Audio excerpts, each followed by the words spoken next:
Kemi një Donald Trump I cili është një president sui generis, të paktën për sa kohë jemi mësuar, për sa kohë kemi neve një memorje të këtij shekullit, të shekullit të kaluar, por me sa duket Amerika po na prezanton vazhdimisht me modele të cilat nuk I kemi njohur më përpara.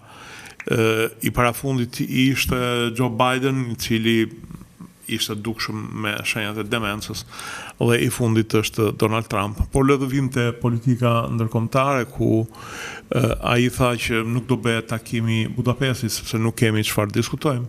Dhe pastaj I dha raketat Patriot. Në fakt raketat Patriot nuk janë raketa të cilat tregojnë një shenjë agresiviteti të Trumpit, sepse janë raketa të mbrojtjes kundërajrore në një kohë që Kievi, më saktë Ukraina, po Kievi si koncept politik, kishte arritur në një kapacitet deri 6% të mbrojtjes kundërajrore, pra vetëm 6% interceptonte nga raketat dhe dronat që niste Kremlini. Pra ju dhanë raketa për mbrojtje, raketat Tomahawk, siç e dini, ju të gjithë I ndiqni gazetat dhe shtypin ndërkombëtar, nuk ju dhanë për arsye sepse në një farë mënyrë do ishte një luftë e shpallur me Rusinë. Ku gabon Trumpi?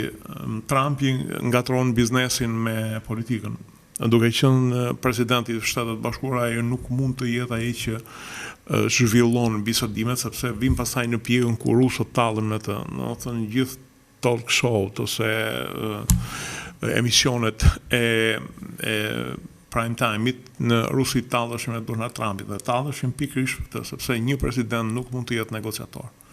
Negociator është një ministër I jashtëm ose akoma më poshtë se një I dërguar special.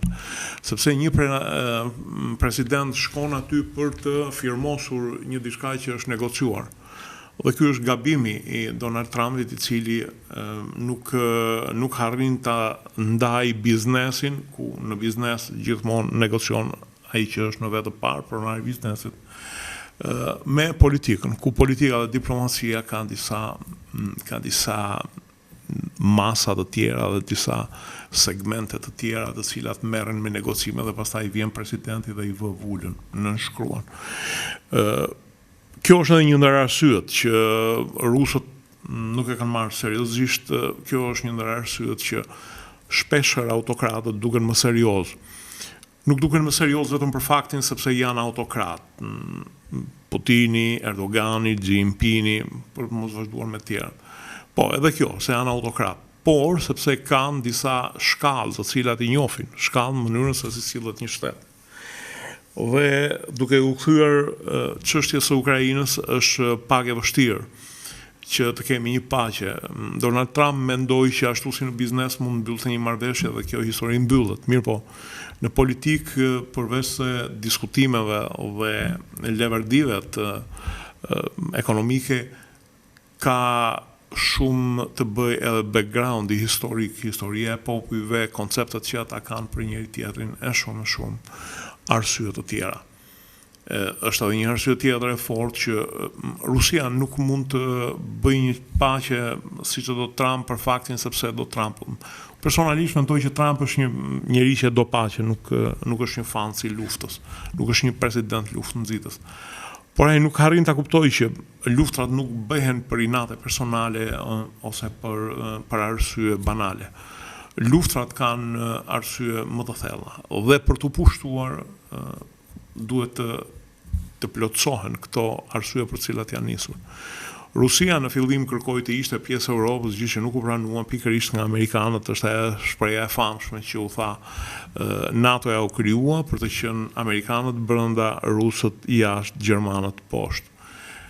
Dhe kjo nuk është zbatuar deri në një farë duke mbajtur Rusinë jashtë, mirë, por Rusia duke parë që nuk po afrohej as në NATO, as në BE, filloi të lidhej me Kinën. Dhe rusët janë një politikë e jashtme e cila kanë rekorde. Nuk mund të ndryshojnë kursin e tyre tani, ndërkohë që 4 vjet më parë gjithë Europa dhe Shtetet Bashkuara filluan të ishin tepër agresiv ndaj tyre, pra t'ju prisnin urat e bashkëpunimit. Atëherë ata I lidhën me Azinë. duke shfrytzuar dhe gjerësi natyre territoriale. U lidhën me Azinë dhe natyrisht që nuk mund të ndryshojnë kursin me njëherë, sepse Rusia nuk është një vark, Rusia është një transoqeanik i cili do siguri të madha për portet se ku do ankorohet.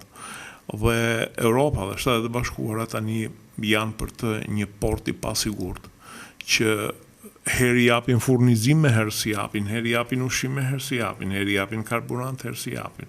Herë fillojnë e gjuajnë pastaj këtë anije me gur dhe herë të tjera i thonë hajde bëm paqe. Kështu që është pak si e vështirë. Dhe unë shikoj edhe të vështirë përfundimin e shpejtë të kësaj lufte. Dikur luftrat zgjasnin një vit në shekullin e 19, pastaj bën 2, 3, 4 vjeçare, ndërsa sot kemi luftra që zgjasin nga 10 vjet, nga 20 vjet. Kështu që kam frikë që kjo luftë nuk përfundon në fund të 4 vjeçare dhe me sa shoh të gjitha llogaritë që bëjnë perëndimorët, ndoshta e bëjnë për efekt propagande, po kanë dalë të gabuara. Kam frikë se do dalin të gabuara edhe këto që thonë që jo po, do mbaroj lufta se Rusia po shkon drejt krizës e tjera. Jemi duke folur për një vend i cili në luftën e fundit la 27 milion të vdekur, i cili vetëm në këto 30 vjet ka bërë 20 luftra. Është një popull i cili në konceptin e tij e ka vazhdimisht ekspansionin, një popull i cili vazhdimisht ndihet i rrezikuar nga sulmet e të tjerëve. Dhe kemi të bëjmë me një komb i cili, sidomos në këto momente, ndjehet i kërcënuar nga perëndimi dhe është në një pozicion që është gati të sakrifikojë mirëqenie për sigurinë. Dhe kjo si duket nuk është kuptuar nga europianët kur negociojnë këtë pikë. Gjithsesi, thash 10 deri në 20 vjet do kemi kohë të flasim prapë për këtë pikë. Si gjithmonë në fund, ju rikujtoj të bëni pjesë e kanaleve tona në YouTube, Dritare TV dhe të kanalit Rudina Xhunga. Faleminderit.